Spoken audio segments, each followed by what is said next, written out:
I must inform the minister, the Akali Dal leader here. We are proud of your people. The Patiala regiment was the first that came to defend us. Oh. And I remember as a child, I was behind my father when I went to the airport. And I saw these 6-footers with a ring around their head. And I hid behind my father. I said, who are they? He said, they are the Punjab regiment that has come to defend us. And to them I pay my homage, to their bravery. Many died in my land, hardly any returned back. Today, we stand proud to be part of this nation. But this nation has a responsibility, not only to Hindus, but to Muslims, Christians and Sikhs and everybody that lives in India. Yes. Yes. Prime Minister does not represent only one color. He represents India. He represents 1.4 billion people of India. Let's not ignore that. You make mistakes, we make mistakes, yes. Who says we are perfect? We make mistakes. You remember, I was Chief Minister.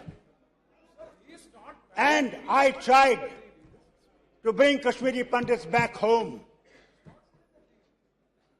Gujral Sahib was the Prime Minister here. And when we tried,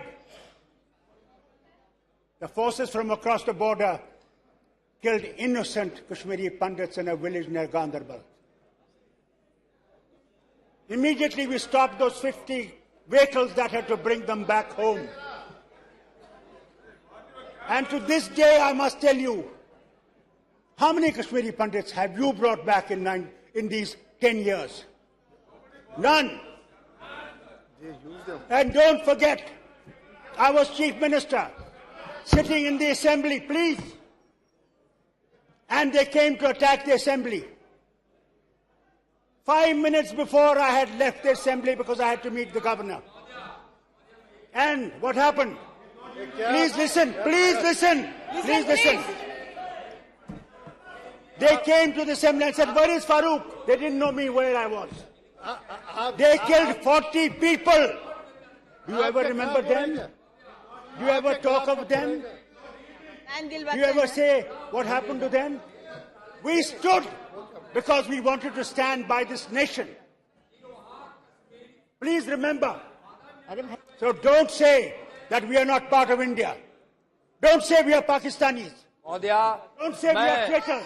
इतने वरिष्ठ सदस्य हैं, मैं उनका आदर करता हूँ, लेकिन यह कहना कि यह सरकार 9 वर्षों में कश्मीरी पंडित हिंदुओं के लिए कुछ नहीं किया गया, वहाँ कश्मीरी पंडितों की जमीन की वापसी हो रही है, लोग जा भी रहे हैं, उनको रोजगार भी मिल रहा है, और यह यहाँ गुमराह करना सदन को कि सरकार कुछ नहीं की है, यह ठीक नहीं है, यह गलत बयानी है। चलिए बच्ची से ये बोला जाए। आपको पता है ये? मिनिस्टर साहब सुनिए, सुनिए मिनिस्टर साहब सुनिए, सुनिए सुनिए सुनिए, कुछ आदत कीजिए सुनने की भी, सुनने की आदत कीजिए। आप ये जानते हैं कि किस तरह हमारे मिनिस्टरों को बमों से उड़ाया गया? मैंने उनका जो गोश्त था दरख्तों से उठाया है, कभी सुना आपने? कभी उसकी बात में पता लगा आपको? क्या 5 मिनट के बाद पता है आपको? इसलिए कि हम लोग इस वतन के साथ रह सके। मगर जो आपका प्रभाव है, जो आपका तरीका है, वो इस मुल्क को खतरे में डाल रहा है। You are trying to create a tragedy for this nation. Remember, you are creating tragedies. Love people. It is not the force that will win you. It is not the power of the gun that will keep you. It is the love of the people that will keep us together. Create that love. Create that affection. Have some tears in your eyes. Not mere shouting. Enough of shouting has been done. Listen. Maharaja Kashmir was not a fool. Maharaja Kashmir wanted to remain independent. Yes. He wanted to be between these two nations, a Switzerland. But Pakistanis did not want that. Pakistanis invaded and he had to come to India for help. Don't forget. And that agreement that was signed, only 3 things you held: defense, communication, and foreign affairs. Final decision has to be done of the state by a plebiscite. That's a history. Don't forget the history.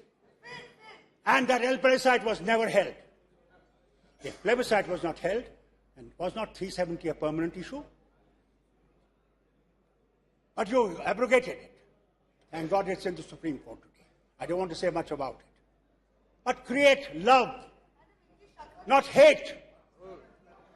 Don't hate us by telling us tourism. What tourism is going in Kashmir? What development is taking in Kashmir? It is not tourism and development. It is love that you have to give. You have to understand. Mohabbat seekho, mohabbat. Nafrat mat seekho. बहुत नफरत हो गई, बहुत नफरत हो गई. अब नफरत को छोड़ दो और मोहब्बत की बात करो.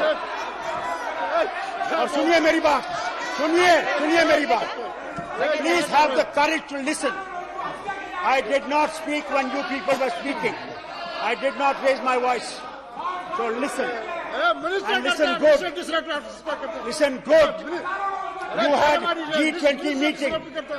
G20 meeting, and you said to the whole world, what a great tourism meeting you held. Do you know that you could not take the members of G20 to Gulmarg? You could not take them to Dachi Gam? And you say there is peace? That there is no terrorism there? Look at yesterday in Kulgam. Look at Rajouri. Our neighbor is still playing. Let's not forget that. And that's why I say to you, remember, I say to this government and I say to the people of India, याद रखिए वाजपेयी जी ने क्या कहा. सुनिए मेरी बात, सुनिए अपने लीडर की बात सुनिए. वो आए, करना में आए पाकिस्तान के बॉर्डर के पास और कहने लगे कि सुनिए कि दोस्त बदलाए जा सकते हैं, पड़ोसी बदलाए नहीं जा सकते. अगर हमने पड़ोसी के साथ दोस्ती में रह के रहे तो हम दोनों तरक्की करेंगे. अगर दुश्मनी में रहेंगे तो तरक्की कम हो जाएगी. ये आपके लीडर की बात है, सुनिए. आप उसको माने या न माने, अगर आप में दम है, मैं आज आपसे कहता हूं, इस हाउस से कहता हूं, और आप में दम है तो युद्ध कर लीजिए. हो गया. हम तो रोक नहीं रहे, हम तो कभी नहीं रोका, हम नहीं रोकते. करो मगर हम पे शक करोगे कि हम पाकिस्तानी हैं और तब तक शक करोगे. बात करनी है. मैं आपसे कहता हूँ, सुनिए, इस शक को छोड़िए और हमें भी गले लगाइए जो इस वतन के साथ खड़े हैं और इस वतन के साथ खड़े रहेंगे. हमने गोलियां खाई, हमने जिस्म अपने दिए, किसके लिए? कि हिंदुस्तान वहां जिंदा रहे. ये भूलिए मत, कभी भूलिए मत. और जहां तक मणिपुर का है, वहां पे आपसे कहना चाहता हूं, वहां भी हमें मोहब्बत से काम करना पड़ेगा और उन लोगों के दिलों को जीत के उस मुल्क को बचाना पड़ेगा. बहुत बहुत शुक्रिया आपका चेयरमैन साहब. I hope these people will realise love is the only way forward. कह रहा हूं कि हिंदुस्तान की इतनी बड़ी ताकत है, क्या इस हिंदुस्तान से लड़ने की कोशिश कोई पड़ोसी नहीं कर सकता है. आज पूरा हिंदुस्तान गर्व करता है इस विषय पर, अपने प्रधानमंत्री जी पर, अपनी सरकार पर. अनुप्रिया जी बोला जाए, दे दीजिए टाइम उनको.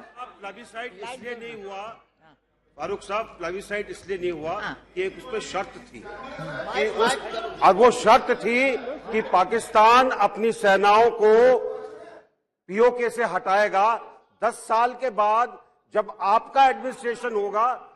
वो शर्त थी. So let us not talk of plebiscite that it was not held. The शर्त जब पूरी नहीं हुई तो नहीं हो सकता. अनुप्रिया पटेल जी. बोलिए मंत्रियों सर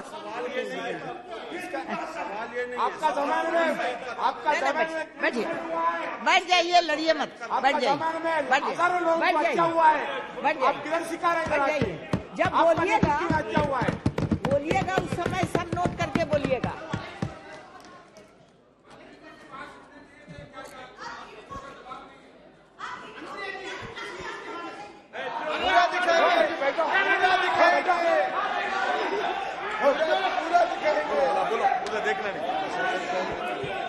धन्यवाद, धन्यवाद सभापति महोदया। आपने मुझे हमारे विपक्षी खेमे, हमारे इंडिया अलायंस के साथियों द्वारा इस लोकसभा में पेश किए गए अविश्वास प्रस्ताव के विरोध में अपने विचार रखने का अवसर दिया। सभापति महोदया, ये अविश्वास प्रस्ताव कितना आधारहीन और निरर्थक है, ये केवल इस तरफ के नहीं बल्कि उस तरफ के लोग भी जानते हैं और देश की जनता भी जानती है। और स्वयं हमारे विपक्ष के साथियों की, हमारे इंडिया अलायंस के साथियों की स्वीकारोक्ति है कि सरकार के पास पर्याप्त संख्या है, समर्थन है और इस प्रस्ताव से सरकार की स्थिरता पर कोई असर पड़ने नहीं जा रहा है। अध्यक्ष जी, इस देश की जनता को ही नहीं बल्कि दुनिया के तमाम देशों की जनता को आज के इस उभरते हुए नए भारत की शक्ति पर यकीन है। आज भारत दुनिया के तमाम देशों के लिए एक उदाहरण बन चुका है और यही कारण है कि आज दुनिया के एक नहीं, दो नहीं, तीन नहीं, 14 देश ऐसे हैं जिन्होंने अपने सर्वोच्च राष्ट्रीय सम्मान से भारत के प्रधानमंत्री को अलंकृत किया है। लेकिन फिर भी हमारे विपक्ष के साथी परेशान हैं। हमारे विपक्ष के साथी बहुत, दानी जी अपनी व्याकुलता को थोड़ा विश्राम दीजिए, सुनने का धैर्य रखिए। सुनिए, मैं सबकी बात धैर्यपूर्वक सुनती हूँ, बिना किसी को हैकल किए, इसलिए सुनिए। अध्यक्ष महोदया, मैं सिर्फ इतना ही कहना चाहती हूँ कि करोड़ों भारतवासियों को सरकार पर विश्वास है। दुनिया के देशों में भारत उदाहरण बन रहा है, लेकिन हमारे विपक्ष के साथी इस लोकसभा के अंदर अविश्वास प्रस्ताव ला रहे हैं, इसलिए क्योंकि लोकतंत्र में आपकी कोई आस्था है ही नहीं और ये पूरा देश जानता है। सदन में आपका आचरण, आप जिस तरीके से संसदीय परंपराओं का अपमान करते हैं, शोरगुल करते हैं, बहिष्कार करते हैं, सदन को चलने नहीं देते हैं, हर चर्चा से आप भागते हैं कोई ना कोई नया बहाना बनाकर। पूरा देश देख रहा है, पूरा देश देख रहा है। अध्यक्ष जी, 16वीं लोकसभा में मैं पहली बार सांसद बनके यहां आई थी 2018 में। चुनाव के ठीक एक वर्ष पूर्व अविश्वास प्रस्ताव इसी प्रकार हमारे विपक्ष के साथियों द्वारा लाया गया और अब देखिए 2024 में चुनाव है, 2023 में फिर से अविश्वास प्रस्ताव आ गया। अध्यक्ष महोदया, यह बार बार अविश्वास प्रस्ताव चुनाव के पहले आता है, ये बड़ा खास हथकंडा है और हमारे विपक्ष के साथी जो इस समय बहुत निराश हैं, जो हमारे एनडीए गठबंधन की स्थिति है, हमारे विपक्ष के साथियों के अंदर हताशा है, हम सब जानते हैं। और फिर इस चुनावी हथकंडे का प्रयोग किया जाता है क्योंकि कहीं ना कहीं इनको लगता है कि शायद ऐसा करके हमारी राजनीतिक जमीन मजबूत हो जाएगी, शायद चुनाव से पहले कोई ना कोई अप्रत्याशित चुनावी लाभ हमें प्राप्त हो जाएगा और इसी कारण बार बार इसका प्रयोग किया जाता है। लेकिन मैं अपने विपक्ष के विद्वान साथियों को इतना ही कहना चाहती हूं कि आपकी बहुत बड़ी भूल है, क्योंकि जब जब सरकार के ऊपर, हमारे एनडीए गठबंधन के ऊपर और मोदी जी की लीडरशिप के ऊपर अविश्वास व्यक्त करते हैं, तब देश की जनता आने वाले चुनाव में अपने और भी बड़े विश्वास से आपके अविश्वास को खारिज करने का काम करती है। अध्यक्ष महोदय, 2014 से बड़ा जनादेश हमें 2019 में प्राप्त हुआ। ये मैं अहंकारवश नहीं कह रही हूं, ये सत्य है। और 2019